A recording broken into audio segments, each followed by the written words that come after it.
Hex here. I love a themed day at Disneyland, and if you've watched any of my videos, you probably know this because I have done Main Street Pumpkin Day and TikiLand Day, and last year I made a spooky sundress for Bats Day. Now, Bats Day, which is Goth Day in the park, is coming up again, and so of course I gotta make something new. But there's a little bit of a twist this year in that Bats Day is supposed to be the Sunday closest to halfway to Halloween. And usually that makes it the first Sunday in May. But the first Sunday in May this year is May the 4th. And there's already enough going on that day. So they're gonna do it the previous weekend, which is gonna be the last weekend in April. But the last weekend in April is when we have TikiLand Day. So I need to have something that can bounce back and forth between TikiLand Day and Bats Day. And I went on Spoonflower and look at this fabric that I found. Since Bats Day and TikiLand Day are going to be on the same day this year, I wanted to wear something that could bounce between both events. So if I'm at a photo op for either event, it's still going to be in theme. And I found this fabric on Spoonflower. It is called Dark Tiki Drinks. It is from the designer Troppy Goth Girl. It actually comes in 4 colorways, and I ended up picking this purple one, partially because I do like purple, but also I did like the glowy green eyes on these guys, and especially because this is going to be a Disney event, and so many Disney villains in animation are very coded purple and green. I thought this would just be the perfect mix of everything. So what I'm gonna do is, basically, I have the pattern for the L'Amour dress. I made this for a previous TikiLand Day in red with the sarong skirt. So I'm gonna do this again. I'm thinking of maybe doing a different bodice this time. And then because sometimes it can get chilly, I am gonna do a bolero in the same fabric, and then that way, I kind of have options if I wanna put it on for a little more coverage or because it's chilly, or I could take it off. I can mix and match. And I think I'll do the bolero in a reversible, like with a contrast fabric on the inside. So it can be reversible and I can wear it for more things. So that is my plan right now, is using this really gorgeous, spooky kind of tiki fabric and making this dress out of it. Since Gertie has a full tutorial on this dress on her YouTube, I'm just going to show you the changes that I've made. I am cutting out the halter strap pieces out of like the weird little selvage ends. But one of the things that I do want to do is extend the halter strap. The one that I had last time, it was a little bit too short and I felt like it was like really tight, tied behind my neck. So I'm gonna add an extra 3 inches to the back of this, to the end of this, just so I have an extra little bit of fabric to play with, and then I can make a fancy bow if I want, or however. So let me see if you can see this. So currently right now, this is the end of the halter top. So I'm going to bring this in and I'm going to add 1, 2, 3 inches. So that's lined up there at the 3-inch line. And I'm just going to create this line here. Okay, so now we can see, oops.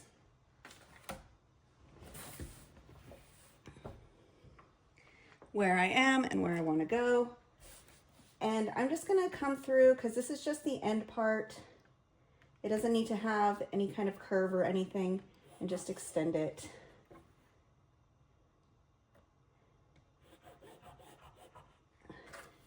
And that should give me an extra little bit of room.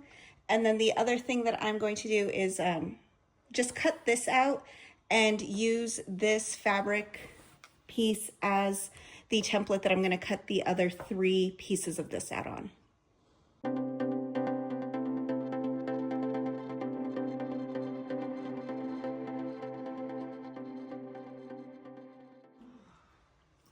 I'm going to do a little bit of pattern matching since I have some extra fabric. So the first thing I want to do is find where the seam line is going to be on the front center bodice, because I want the pattern to match there in the middle. So there is the cut line, and then I am just finding 5/8 of an inch all the way down. I want to make sure I am nice and straight.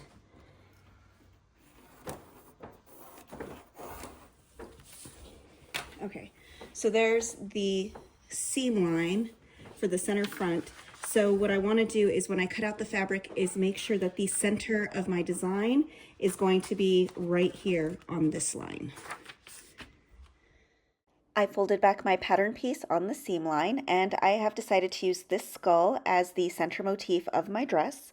So I am just going to fold back that seam allowance and try to figure out where I want that skull on the bodice. I do want it on the more flat part and not the curvy bust part. So now I'm going to trace around my size on this pattern piece. I do have wax paper underneath, and this will mark out the piece that I want exactly where I want so that the skull will be placed right there in the center of my bodice.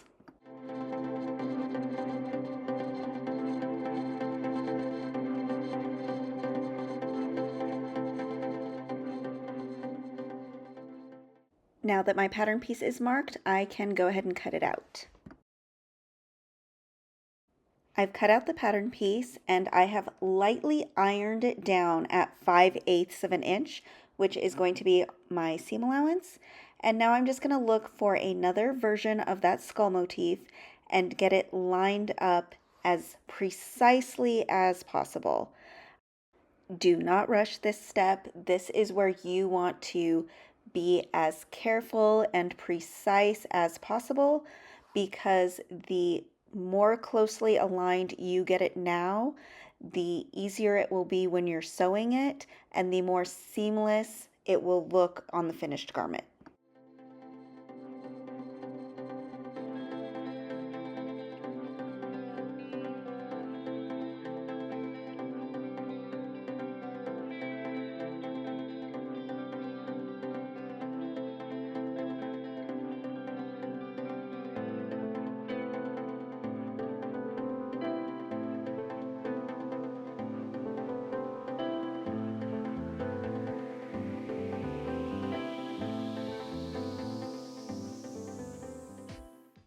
When you have it exactly where you want it, you are going to carefully unfold it, keeping the seam allowance part right where it is, because that is the most important place to keep matched up.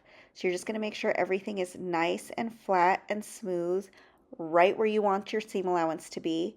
And then go ahead and trace this out just like you traced out the previous pattern piece.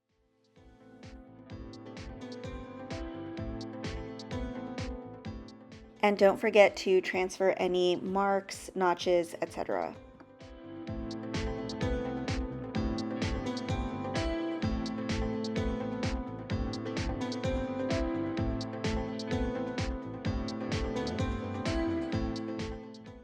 And there is the second pattern piece ready to get cut out.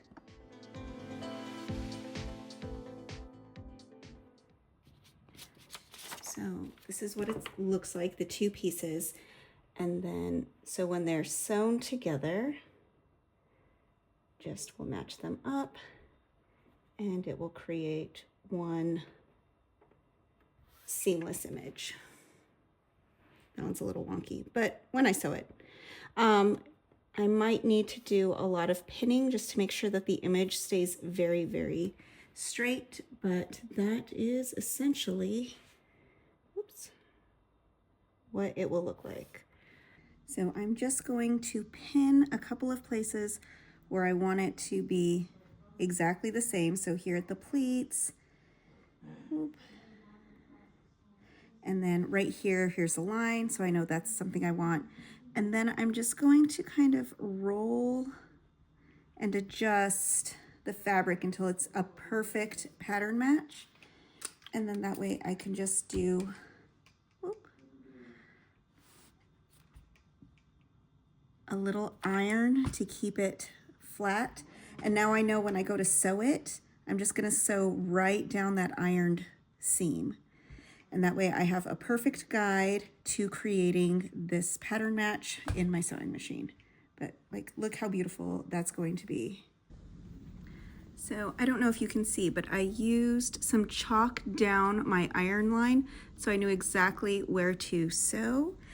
And when I open it up, I have this perfect pattern matching. So I can just go ahead and iron this flat, and there will be my front bodice piece.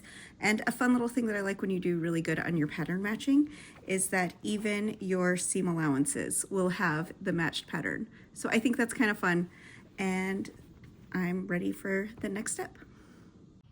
The dress is almost finished. Pretty much I just need to do the finishing on the inside lining part and clean up loose threads. But before I do that, I figured this would be a good opportunity to figure out how I want to deal with these straps. So you will remember that I added an extra 3 inches to the end of each strap. So you can see, like, imagine how much shorter this is without those 3 inches, right? So originally when I tried to tie the lemoire in a halter, it was like really tight because I just needed all of that space. And I think it's probably just that the strap wasn't really adjusted per cup size, and a lot more real estate for the strap gets taken up down here. So instead of kind of doing this thing, I have some extra room where I can make a nice, let's call it a relaxed bow. So you see that it's not pulling on me at all. So I can still do this. It's a lot more comfortable than my other lemoire with the shorter straps. Now, lemoire also has an option for kind of doing like this crisscross thing. I'm gonna tell you, I could not even do this with my other lemoire because it would just immediately, the weight of my bosom would strangle me. But at least this is an option now with it in the back. So there's that. A lot more comfortable. And of course there's tying it in the back so it looks strapless. But the other thing that I wanted to do, since I'm still working on the inside lining anyway, is to do a crisscross in the back and then put fasteners on the strap and inside the bodice. So that way you can do kind of like this crisscross strappy halter situation. And then that way it gives me an extra option for how I want to wear it. I don't have to fuss with tying it or retying it. So what I'm gonna do is mark off the measurement for where that's gonna be.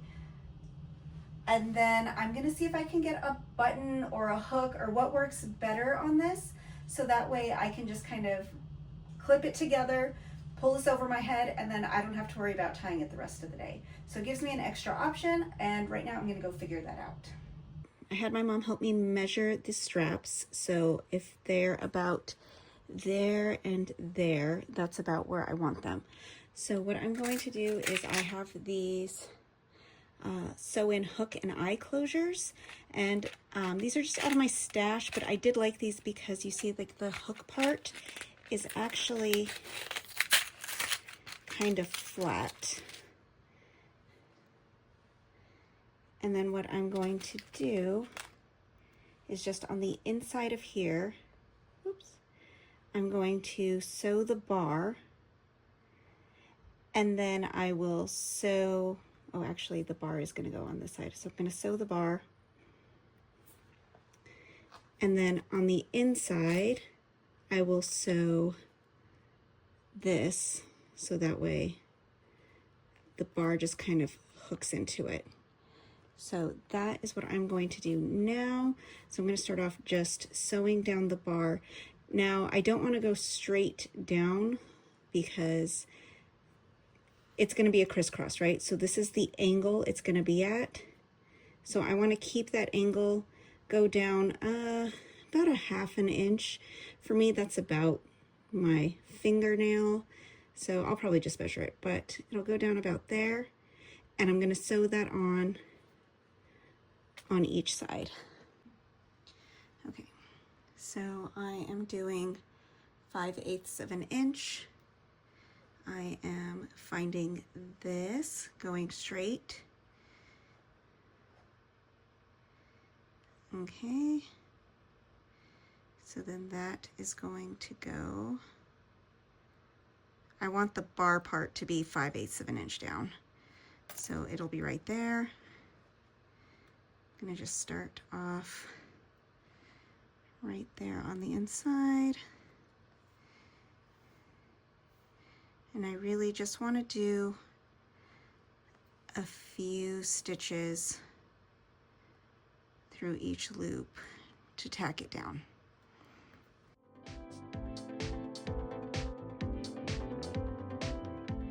And I'm not going all the way through, I'm just catching that top layer.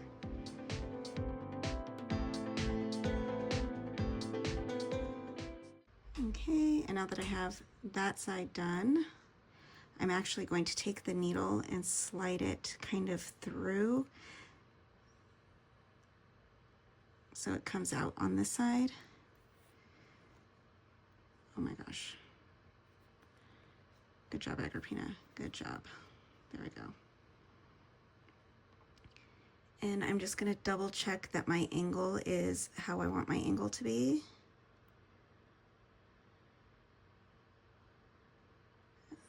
Oh, it ended up being about 1/2 inch. Okay, well, I guess I'll just make sure the other one is 1/2 inch. All right, so right there. Come up through the edge.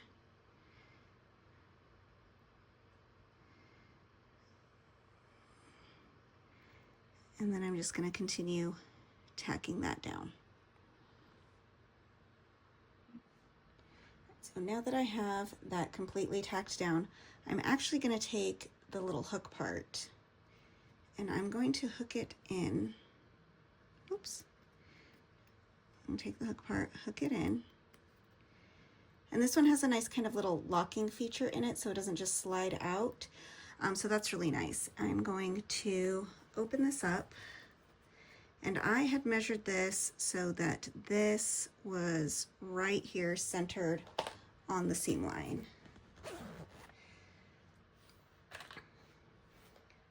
So I just want to make sure that stays where I want it. I'm going to just put a pin through this side catching.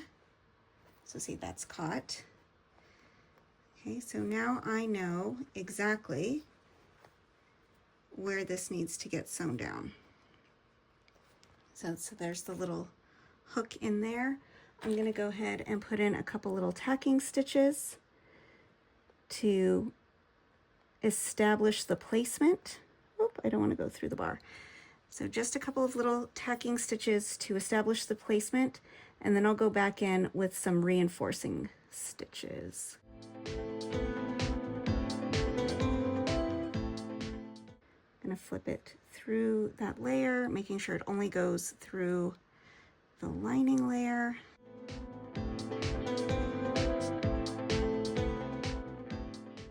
Going through all of the holes, not the bar.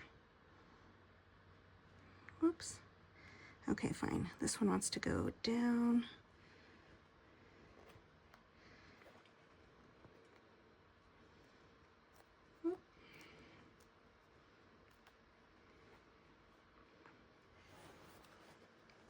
Take out this pin so we can see this under here.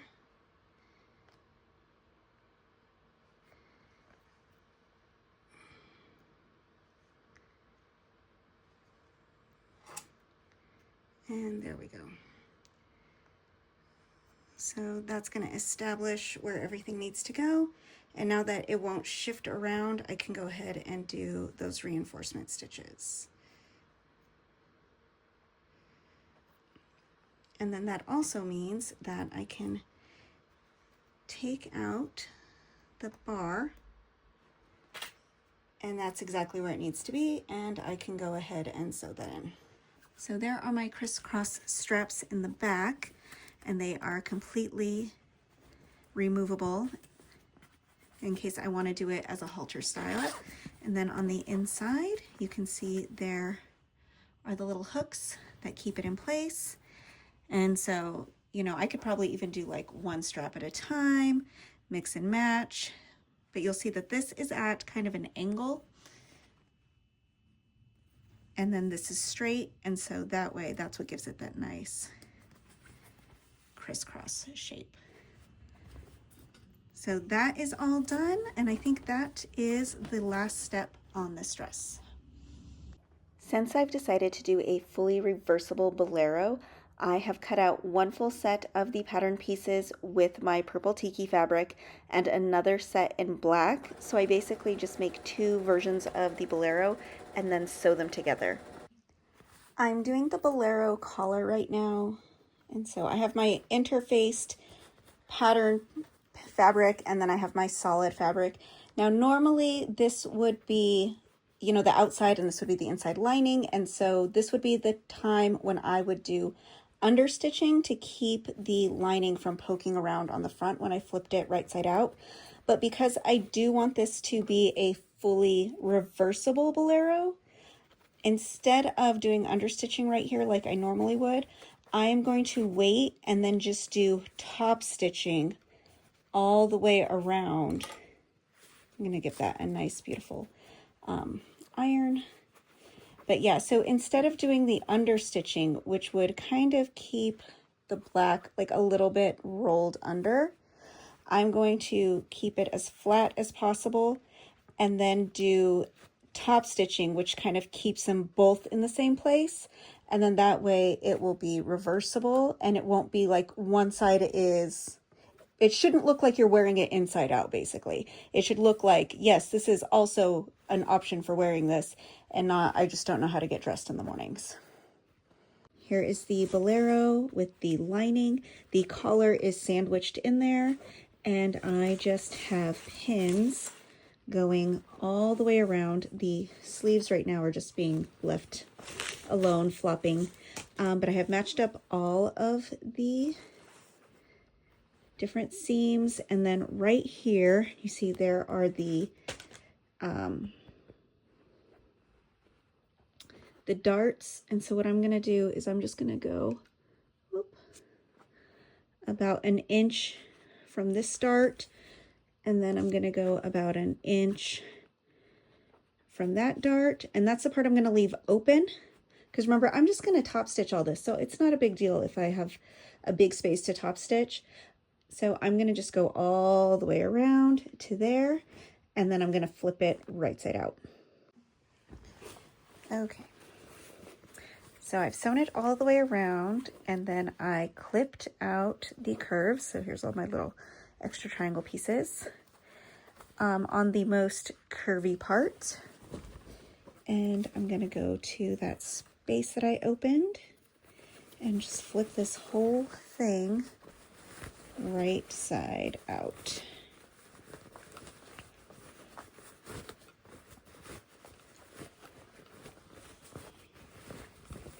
There we go. Oh, and there is the collar. Look at that, so pretty.